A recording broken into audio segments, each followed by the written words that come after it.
Llegamos a la segunda semana del primer mes del año 2013 y es un agrado saludarles. Quiero iniciar contándoles que la Universidad de El Salvador será sede del próximo Festival Interuniversitario Centroamericano de Arte y Cultura, mejor conocido como FICUA, y hacemos la invitación a usted, amigo televidente, a que esté pendiente de los medios de la universidad para que pueda ser partícipe de todas las actividades que se van a realizar. Nosotros con esta información iniciamos el programa de esta semana. Y le comento que la situación económica que atraviesa nuestro país y sus expectativas fueron analizadas dentro de la Universidad de El Salvador. Entre los participantes a este debate está el alcalde de Nuevo Cuscatlán, Nayib Bukele, la diputada de Arena, Ana Vilma de Escobar, el economista Luis Membreño y la doctora Julia Evelyn Martínez, profesora de Economía de la UCA. Y con esta información quiero dejarlo con dos reportajes que la producción ha preparado para ustedes. Dicen que vieron pasar a Farabundo Martí por Izalco, Huayúa y León, por Sonsonate y Piché, por Nicaragua y El Salvador. Agustín Farabundo Martí nació en Teotepeque, departamento de La Libertad. Cursó estudios de Derecho en la Facultad de Jurisprudencia y Ciencias Sociales de la Universidad de El Salvador. Sensible en las causas sociales, se incorpora a las luchas populares siendo capturado en 1920 y exiliado a Guatemala. En 1925, después de fundar el Partido Comunista Centroamericano en Guatemala, retorna como delegado del Socorro Rojo Internacional a El Salvador.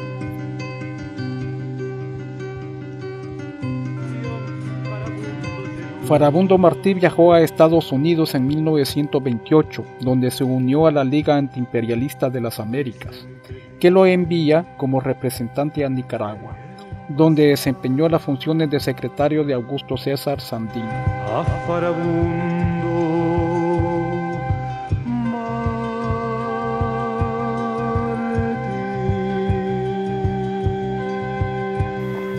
Como de unos 60.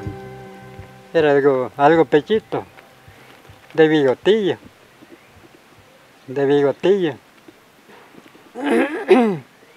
Pero él, como les digo, él allá lo conocían por el Negro Martí. Aquí, donde él anduvo, le apodaron de Farabundo. El genio de él no, porque era bien amable, porque cuando llegaba, que andaba huyendo, llegaba a la casa a las 6:30 de la tarde, porque como lo buscaban, él por esta calle caminaba. Él mismo los contaba, le contaba a mi mamá, porque llegaba a la casa, como era de don Pedro Martín, y él los contaba. Él donde miraba algo sospechoso, se metía a las fincas, como él solo, él se metía a las fincas. Y él vigiando que pasara la gente, ya salía. Así se vino. Ya entrando al 31, fue la última vez que llegó, como a las 6:30, ya teniendo a la noche. Era buena gente, porque para nosotros, él sabía que éramos pequeños, y lo llevaba cositas de golosina, ¿verdad? Martí fue dirigente del Partido Comunista Salvadoreño en los años 30 del siglo pasado, hasta ser capturado junto a Mario Zapata y Alfonso Luna por Osmín Aguirre y Salina, y fusilado por las tropas del general Maximiliano Hernández Martínez en 1932, en el marco de una insurrección indígena y campesina en el occidente del país. 30.000 los que cayeron, obreros y campesinos, ninguno de ellos ha muerto. Bueno, Farabundo Martí representa el discurso fundacional de la historia de la izquierda política en El Salvador. En ese sentido, es importante reflexionar sobre esa figura en dos planos. El primero es el plano del sujeto histórico, es decir, todos los elementos que representa Farabundo Martí como hombre de historia, como hacedor de hechos, como representante de la lucha política por la justicia y la dignidad del pueblo salvadoreño. Farabundo Martí ha sido referente histórico en las luchas populares de El Salvador.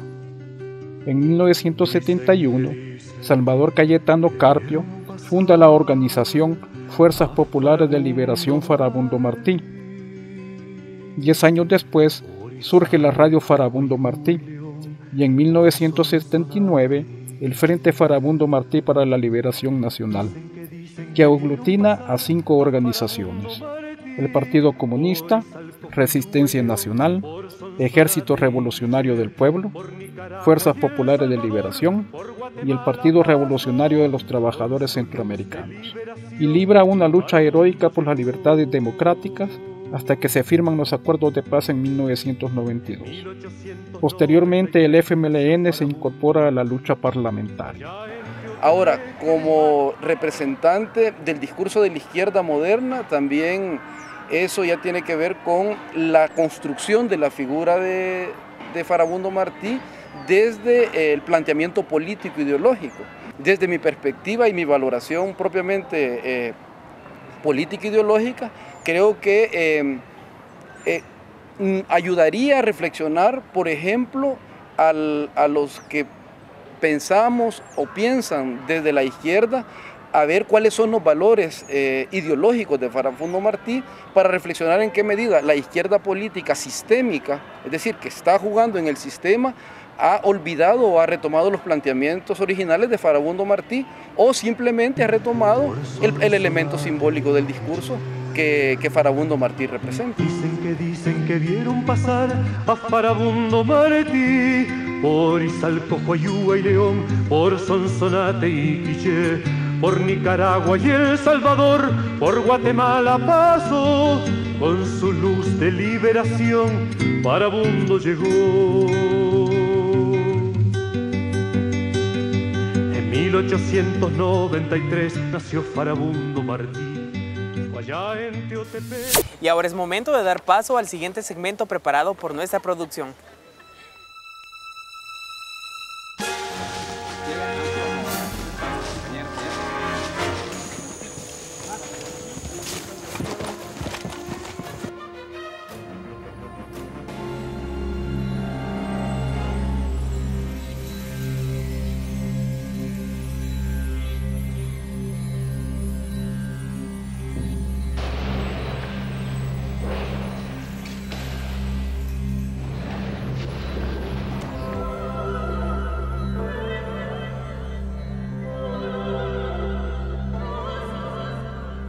El 11 de noviembre de 1989, el FMLN lanzó la ofensiva hasta el tope, Febe Elizabeth vive.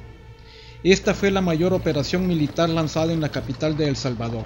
La ofensiva hasta el tope se efectuó del 11 de noviembre hasta la primera semana de diciembre del mismo año. Dicha ofensiva abrió las puertas a la concreción de un proceso de diálogo y negociación que había iniciado años antes. En 1990, las dos partes aceptaron que la ONU oficiara de mediador en el conflicto y se iniciaron conversaciones a fin de encontrar una solución a la guerra. A la medianoche del 31 de diciembre de 1991, en Nueva York, ambas partes firmaron los acuerdos y compromisos para proceder al establecimiento de la paz en El Salvador.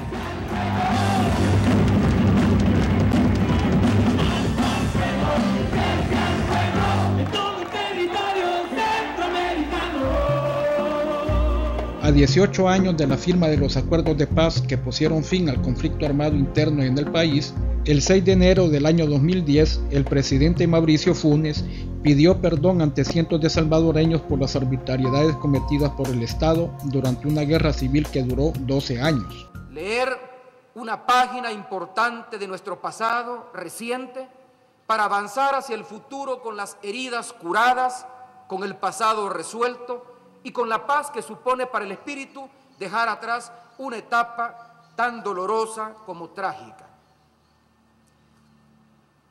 El mensaje que quiero transmitirles hoy es parte de una deuda que el Estado salvadoreño contrajo hace 18 años con todos sus ciudadanos, y es mi responsabilidad en este momento, como máximo representante del Estado, reconocer esa deuda y comenzar a saldarla. En virtud de una lectura consciente, ecuánime y responsable de la letra y el espíritu de aquellos acuerdos, he tomado una resolución que quiero transmitirles y a la que otorgo verdadera trascendencia histórica. Como titular del órgano ejecutivo de la Nación y en nombre del Estado salvadoreño, en relación con el contexto del conflicto armado interno que concluyó en 1992, reconozco que agentes entonces pertenecientes a organismos del Estado, entre ellos las Fuerzas Armadas y los cuerpos de seguridad pública, así como otras organizaciones paraestatales, cometieron graves violaciones a los derechos humanos y abusos de poder. Realizaron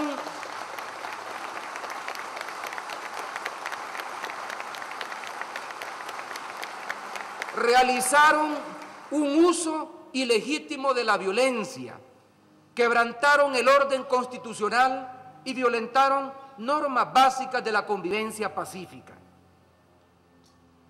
Entre los crímenes cometidos se cuentan masacres, ejecuciones arbitrarias, desapariciones forzadas, torturas, abusos sexuales, privaciones arbitrarias de libertad y diferentes actos de represión. Todos estos abusos fueron ejecutados en su mayoría contra civiles indefensos ajenos al conflicto. Reconozco públicamente la responsabilidad del Estado ante esos hechos, tanto por acción como por omisión, puesto que era y es obligación del Estado proteger a sus ciudadanos y garantizar sus derechos humanos. Por todo lo anterior, en nombre del Estado salvadoreño, pido perdón.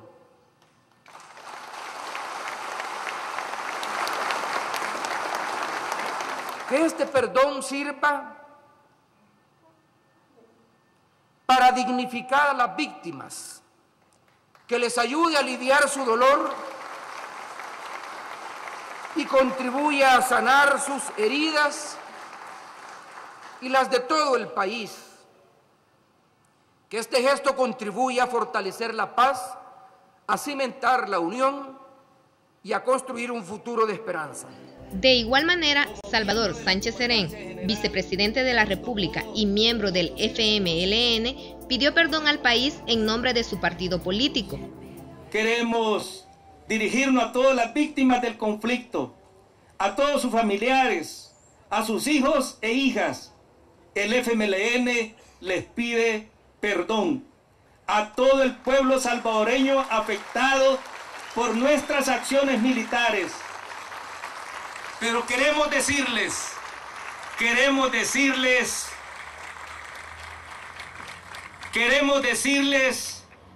que como muestra de reparación hemos trabajado en estos 18 años de la firma de los acuerdos de paz, de nuestra vida política electoral, hemos dedicado la mejor parte de nuestro esfuerzo para construir un nuevo camino de democracia y justicia, al convertir en el centro de nuestro quehacer el bienestar de cada uno de ustedes.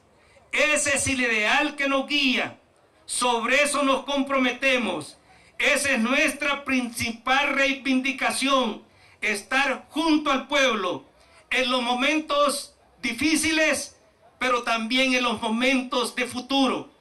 Vamos a trabajar juntos por construir una nueva era de cambios en donde el pueblo sea el artífice de su destino. El 19 de enero, la Comisión de Trabajo en Derechos Humanos por Memoria Histórica de El Salvador realizó una conferencia de prensa en la cual se pronunciaron al respecto. Lo expresado por el señor presidente Funes permitirá avanzar hacia la reconstrucción del tejido social y familiar mediante el esclarecimiento de la verdad, la justicia y la reparación, elementos tan necesarios para la construcción de paz y la conquista de una auténtica democracia para todos y todas.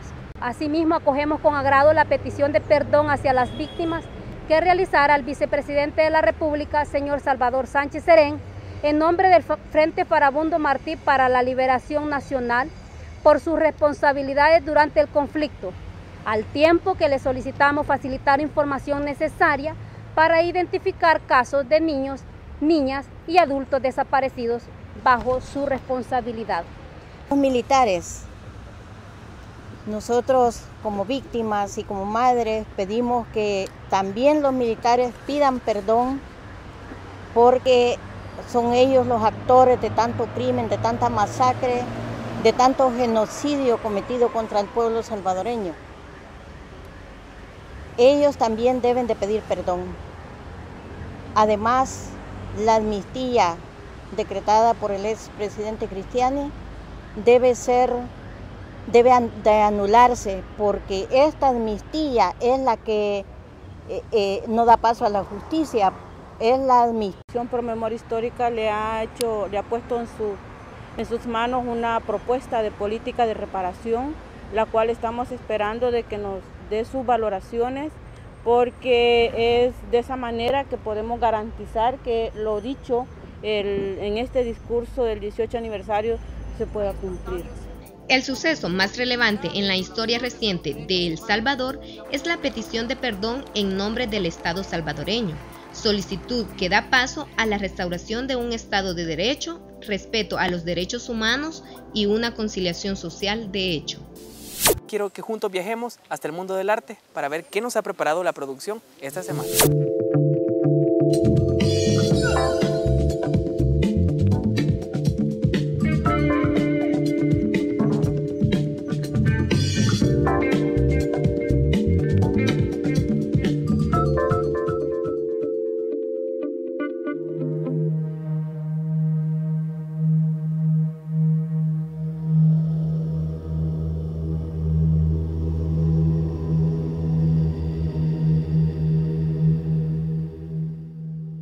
Si viviera Rubén Darío, afirmaría que Dagoberto Nolasco es uno de los raros, y figuraría sin duda en su libro, junto al Conde de Lautréamont y Edgar Allan Poe. La iconografía de Dagoberto Nolasco se vuelve obsesiva en el transcurso de sus obras. Entre estas obsesiones destacan la mariposa,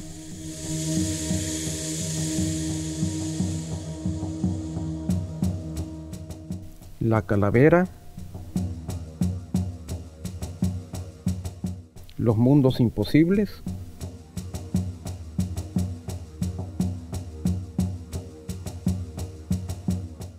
el horror al vacío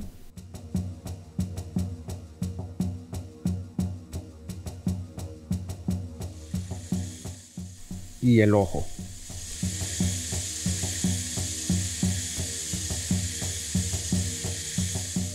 En esta ocasión abordaremos la temática de la mariposa,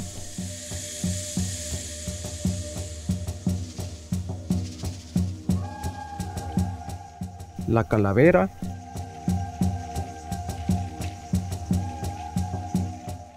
y los espacios y los mundos imposibles.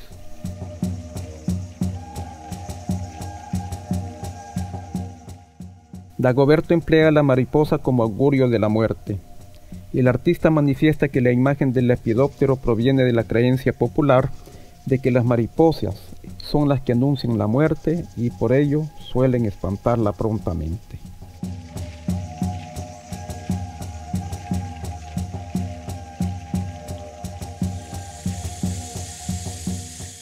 Nolasco dibuja en ocasiones, en las alas de estas mariposas, una calavera. La calavera ha sido adoptada por múltiples culturas como símbolo de peligro mortal y de la muerte misma. Es el símbolo de la transitoriedad de la vida y se relaciona con las sombras, el inframundo, el sol poniente y con el tiempo, que es fugaz. La muerte es el aspecto oculto de la vida, la omnisciencia, la que todo lo ve. Es el cambio de un estado a otro de la existencia humana. Es el símbolo de la transformación, la marcha de la evolución y la desmaterialización. La teoría de los mundos posibles, desarrollada principalmente por Lubomir Dolezal en su libro Heterocósmica, sustenta que toda ficción crea un mundo semánticamente distinto al mundo real, pudiendo alterar o eliminar algunas de las leyes físicas vigentes, o bien conservarlas y construir un mundo cercano, si no idéntico, al real. Durante la Edad Media se tendió a eliminar los límites de lo real e incluso lo inverosímil. La Divina Comedia del escritor Dante Alighieri y más tarde, casi 3 siglos después, El Quijote de la Mancha de Miguel de Cervantes son un ejemplo donde lo real y lo irreal aparecen mezclados e indivisibles. Dagoberto Nolasco es un especialista en la creación de mundos posibles, de posibles e hipotéticas realidades.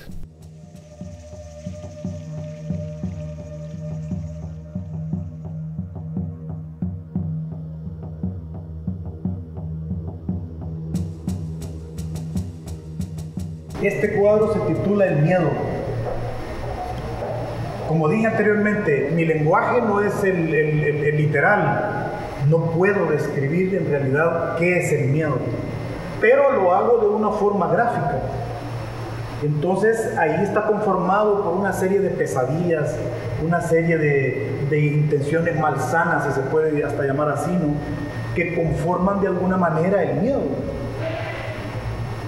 Todos tenemos un miedo particular, todos manejamos una serie de temores a algo o a alguien, ¿no? Yo creo que eso se puede encontrar en este dibujo.